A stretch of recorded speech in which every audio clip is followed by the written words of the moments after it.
तो बच्चों आपका स्वागत है आपके मेडिकल एजुकेशन नोट्स में। तो बच्चों आज देखिए आज हम आपके लिए लेकर आए हैं ब्लड टॉपिक।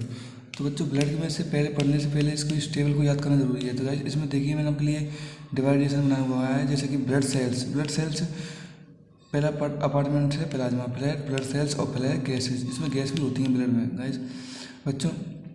तो ब्लड में ये 45% होती हैं ब्लड सेल्स माने कि ब्लड सेल्स होती हैं आरबीसी, डब्ल्यूबीसी और प्लेटलेट। ठीक है बच्चों। और ये प्लाज्मा होती है इसमें 55% प्लाज्मा होती है, जिसमें 91% वाटर एंड प्रोटीन होती है। 90% प्रोटीन होती है इसमें। 90% प्रोटीन होती है इसमें। और प्रोटीन्स में होती हैं एल्बुमिन, ग्लोबुलिन एंड फेरिनोजन। और भी कुछ प्रोटीन होती हैं अपने कोटिंग फैक्टर भी होता है एक मेरे पास। और ये सॉलिड्स होते हैं S T C, C S T H, SCO2 3 और PO4। तो बच्चों और ये गैसेज होती हैं। गैसेज में तीन गैस होती है कॉमनली जनरली, तो CO2 N2 और N2O2।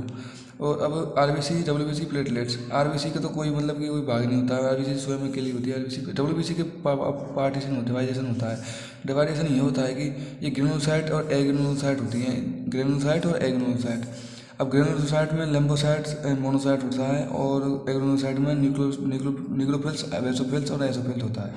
और ये कुछ काम की बात है। स्पेसिफिक ग्रेविटी मतलब 1.45 मतलब और बाई 1.065 है। और ब्लड टेम्परेचर होता है 38 सेंटीग्रेड और फ़ारेनहाइट में होता है 100 फ़ारेनहाइट। और इसकी विस्कोसिटी होती है 3.4 to 5.4।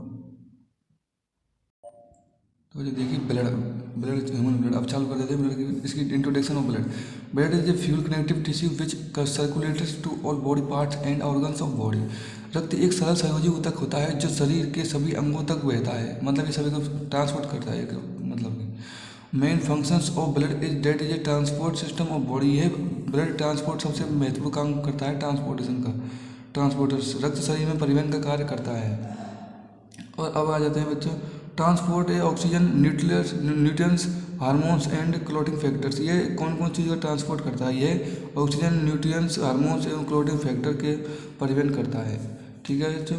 और अब देखते हैं इसके फंक्शन, ब्लड ऑफ फंक्शन। ये फंक्शन मतलब क्या क्या कार्य है रक्त के कार्य। पहला कार्य ट्रांसपोर्ट है। Blood transport oxygen from lungs to tissue and transport carbon, और यहाँ से गलत हो जाए थोड़ा सा, carbon dioxide from tissue to lungs. रक्त ऑक्सीजन को फेफड़ों से शरीर के ऊतकों तक ले जाता है एवं शरीर के ऊतकों से कार्बन डाइऑक्साइड को फेफड़ों तक ले लाता है। ठीक है बच्चों। तो बच्चों ये दूसरा उसका कार्य हो गया। फंक्शन ऑफ ब्लड का दूसरा कार्य है प्रोटेक्शन। प्रोटेक्शन मतलब सुरक्षा। और ब्लड की सुरक्षा कौन करता है? जनरली तो डब्ल्यूबीसी करती है। Blood content white blood cells help to protect of body. रक्त में श्वेत रक्त कणिकाएं पाई जाती हैं जो कि सुरक्षा करती हैं किससे? इन्फेक्शन से और अनेक बैक्टीरिया से, और सबसे मतलब ये वो करती हैं। अब एक तीसरा पॉइंट है टेम्परेचर रेगुलेटरी। ये तापमान को नियंत्रण करता है, जैसे कि blood also regulates a temperature of body. रक्त शरीर का तापमान भी नियंत्रित करता है, और मतलब ये भी एक कार्य ही है। और फिर है स्टोरेज। फोर स्टेज है स्टोरेज, संग्रहण। Blood storage different vitamin and some other molecules. ये शरीर के कई प्रकार के विटामिन एवं दूसरे बल्ब तत्वों को भी संग्रहित करता है। ठीक है बच्चों। और अब है उत्सर्जन, extrusion. Blood also एक्सट्रेट in water substance from the body. रक्त कई अपशिष्ट पदार्थ जैसे यूरियन को शरीर से बाहर उत्सर्जित करता है। यूरियन होता है। अब है प्लाज्मा कार्य। Plasma is a clear liquid connective which content and large numbers of organism and inorganic substance that dissolve in water. यह वाटर में डिसॉल्व होते हैं। और अब है plasma content approximately 91% water and 90% solids. ठीक है बच्चों। और ये the solids about 90% are the plasma protein which connected serum album serum inorganic substance organic substance. और है magnesium, zinc, chloride and bicarbonate. सब चीज़ आती है, मतलब इस ब्लड में सब चीज़ एकदम, ये धातु भी होती है, सब चीज़ भी होती है।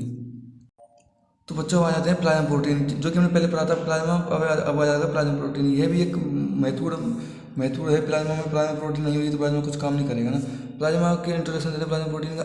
Plasma protein are the many constituent the normal level of plasma protein 6 से 8 ग्राम्स एंड पर 100 मिलीलीटर, मतलब कि ये 6 से 8 ग्राम मिलीलीटर होता है पर्सन में। अब होता है मतलब कि ये इसकी 3 स्टेज होती हैं, मतलब कि एल्बुमिन, हम लोग को पहले सारणी में डिवाइडेशन बताया था आपके लिए, एल्बुमिन, ग्लोबुलिन, फिब्रिनोजन। एल्बुमिन में 3.5 to 5 ग्राम्स पर 100 मिलीलीटर होता है, और ग्लोबुलिन में 3.5 to 3.5 ग्लोबुलिन होता है, मतलब कि ये भी कुछ मात्रा में होते हैं। और ये 100 में से जब हम डिवाइडेशन करें तो इसका मतलब है 58% इसमें एल्बुमिन होता है, जो सबसे ज़्यादा होता है। Albumin is a most advanced protein means is manufacturing by liver, ये भी लीवर के द्वारा बनाई जाती है। एल्बुमिन सबसे ज़्यादा मात्रा में पाई जाने वाली प्रोटीन है, यह लीवर के द्वारा बनाई जाती है। और इसका दूसरा पॉइंट है 80% कॉस्मेटिक प्रोसेस ऑफ ब्लड। और फिर इसके बाद 3 पॉइंट इसका, the protein help to transport and binding process to transport a lipid and steroids hormones, ये प्रोटीन एवं स्टेरॉइड हार्मोन को परिवहन करता है एवं और उन्हें बांधने का कार्य करता है, ये लिख रहा है आपके लिए। फिर दूसरी ग्लोबुलिन, ये 38% होती है, 100 में से 58% हो गई और 38% ये हो गई। It is 3 types and alpha beta gamma globulin, इन 3 प्रकार की किस्में ग्लोबुलिन होती हैं, alpha beta gamma. The alpha and beta globulin are transport a fat soluble vitamin कीड़ा, मतलब ये शॉर्ट ये क्लिक बताई थी कि KEAD, जो कि विटामिन के, vitamin E, vitamin D, vitamin A, इसको कीड़ा बोलते हैं। ये अल्फा एवं बीटा की विलय विटामिन कीड़ा को परिवहन करता है। Gamma globulin are also called immunoglobulin, gamma globulin इसको इम्यूनोग्लोबुलिन भी कहते हैं, क्योंकि इम्यूनो सिस्टम को हमारी मजबूत करती है। फिब्रिनोजन जो कि 4% से कम है, 4%। This protein forward by levers and ये भी उसके लिए बनती है, मतलब लीवर से बनती है।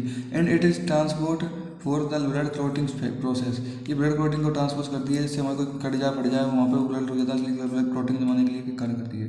ये प्रोटीन भी लीवर द्वारा बनाया जाता है, ये शरीर के रक्त धक्का जमाने के लिए प्रक्रिया में मदद करता है। अब आते हैं गैसेस।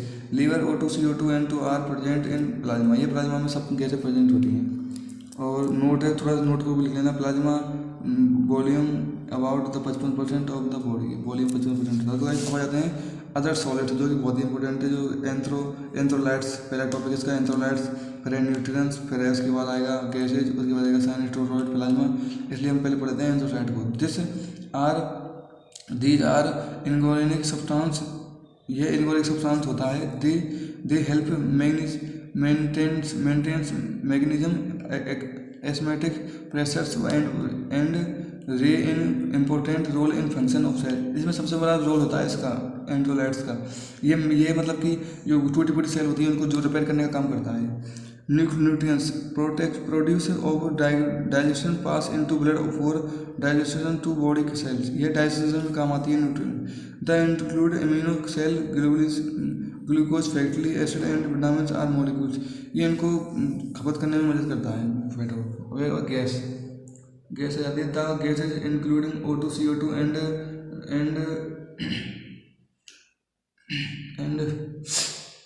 सी मेरी against oxygen in existent with HB inside RBC, RBC मतलब इसमें RBC का भी बड़ा रोल होता है। इस RBC में इसके RBC इसमें घोलित होती है। CO2 is destroy plasma and to the present but is has no मेरी फंक्शंस इज द बॉडी, ये फंक्शन का मेरी बहुत इंपॉर्टेंट पार्ट है। Synthesized plasma proteins are synthesized, the immunoglobulin are synthesized by plasma cell from lymphocytes, ये lymphocytes का भाग भी होता है, जो कि हम WBC में पढ़ाएंगे आगे। Plasma proteins are the be reflected from blood, ठीक है। तो बच्चों और अब यहाँ से आगे की क्लास आपको सेकंड पार्ट में मिल जाएगी।